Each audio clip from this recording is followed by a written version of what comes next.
हर व्यक्ति मुक्त होना चाहता है,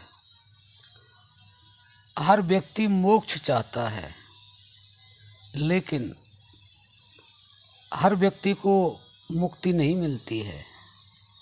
कोई बिरले ही होते हैं जिनको मुक्ति मिलती है, मोक्ष प्राप्त होता है, जीवन मरण से छुटकारा मिलता है। भक्तों, भगवान श्री कृष्ण गीता में बता रहे हैं कि जो व्यक्ति मुक्त हो जाता है, जिसको भगवत प्राप्ति हो जाती है, उसके क्या लक्षण होते हैं, बड़े ध्यान से सुने, समझें और अपने जीवन में उतारने का प्रयास करें। क्योंकि इंसान केवल प्रयास ही कर सकता है। क्योंकि भगवान कहते हैं कि कर्म करने का अधिकार आपके पास है, लेकिन कर्म का फल तो स्वयं मैं ही देता हूँ। तो भक्तों, आप केवल प्रयास जरूर करें तो आप भी इन लक्षणों को पा सकते हैं। और इन लक्षणों को जानने के बाद और अपने जीवन में उतारने के बाद आप भी भगवत प्राप्ति कर सकते हैं और जीवन जीते जी जीवन मुक्त हो सकते हैं, मोक्ष को प्राप्त कर सकते हैं। तो भक्तों, अब हम आपको वह बताते हैं जो भगवान श्री कृष्ण बता रहे हैं।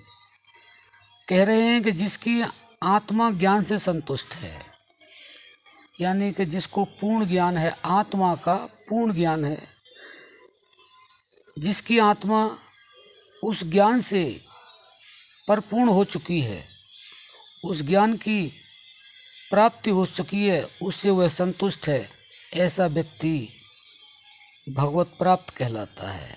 यानी कि समझो वह मनुष्य जीवन मुक्त है। दूसरा है जिसका मन स्थिर है।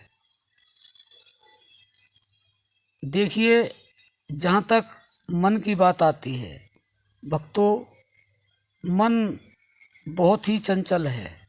इसकी गति हवा से भी तेज होती है।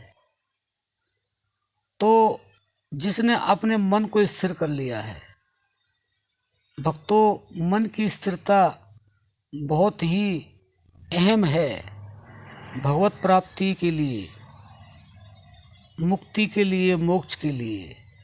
तो इसलिए आप अपने मन को स्थिर करें तो आप समझ लो आप जीवन मुक्त हैं। और इसके आगे तीसरा बताया है, जिस मनुष्य ने अपनी इंद्रियों को जीत लिया है। भक्तों, इंद्रियों को जीतना भी कोई आसान काम नहीं है। क्योंकि मन जैसा कहता है वैसे इंद्रियां करती हैं। इसलिए जब मन स्थिर हो जाएगा तो इंद्रियां अपने आप बस में हो जाएंगी। तो मन के साथ जुड़ कर के, मन को स्थिर करके अपनी इंद्रियों पर विजय प्राप्त करें। और उसके आगे एक चौथी चीज और कही है, जो सोने को और मिट्टी को एक समान समझता है। यानी कि मिट्टी तो मिट्टी है ही, लेकिन मिट्टी को भी वह सोने के समान समझे और सोने को मिट्टी के समान समझे। अगर ऐसी स्थिति किसी मनुष्य में आ जाती है तो भक्तों, इसमें कोई संदेह नहीं है। भगवान श्री कृष्ण स्वयं कह रहे हैं गीता के अंदर, उन्होंने बड़े स्पष्ट रूप से समझाया है कि वह इस तरह का मनुष्य, उस तरह का योगी, समझ लो उसने भगवत प्राप्ति कर ली है, करने वाला नहीं है। केवल अगर जिसके अंदर यह 4 गुण हैं तो वह भगवत प्राप्ति कर चुका है और मोक्ष प्राप्ति कर चुका है। और मरने के बाद नहीं, जीते जी। लोग कहते हैं कि मरने के बाद स्वर्ग मिलेगा, नरक मिलेगा, मोक्ष मिलेगा, मुक्ति मिलेगी। नहीं भक्तों, जो भी कुछ मिलना है आपको जीते जी प्राप्त होना चाहिए, तो समझ लो आपको वह प्राप्त हुआ है। मरने के बाद किसी को कुछ पता नहीं क्या मिलेगा क्या नहीं मिलेगा। आपको जो भी चाहिए वह जीते जी जो आपने प्राप्त कर लिया है वही प्राप्त है। तो भक्तों, इन 4 गुणों को अपने जीवन में उतार लें तो आप जीवन मुक्त हैं। समझ लो आपने भगवत प्राप्ति कर ली है। तो आशा करते हैं कि इन को समझ करके, सुन करके और इनका आप अवश्य अभ्यास करेंगे, काम नहीं, निरंतरता से चलते रहेंगे तो मंजिल आपको जरूर मिलेगी। तो आशा करते हैं भक्तों आप समझ गए होंगे, ऐसा जरूर करेंगे और जीवन मुक्त भगवत प्राप्ति का आनंद अनुभव करेंगे।